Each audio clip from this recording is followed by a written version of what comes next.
రామహంతపూర్లో Malkajgiri BJP parliament అభ్యర్థి Etela Rajender road show నిర్వహించారు.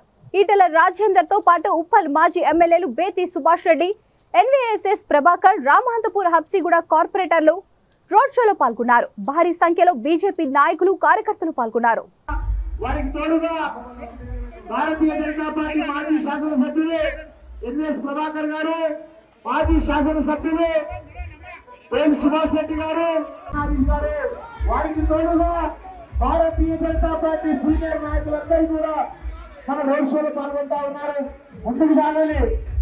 మీ అమూల్యమైన ఓటు కోసం, మీ ఆశీర్వాదం కోసం రామంతాపూర్ పురవిధుల గుండా రోడ్ షో నిర్వహిస్తా ఉన్నాం. రామంతాపూర్ ప్రజలారా, మీకు అన్ని విషయాలు తెలిసినటువంటి వ్యక్తులు మీ అమూల్యమైన ఓటును మే 13న మన ఈటెల రాజేందర్తో గెలిపించాల్సిందిగా కోరుతా ఉన్నాం. అమలారు అందరు ముందుకు పోవాలి, ర్యాలీలో ముందుకు ఉండాలి. ఎన్నుకున్న వాళ్ళందరూ కూడా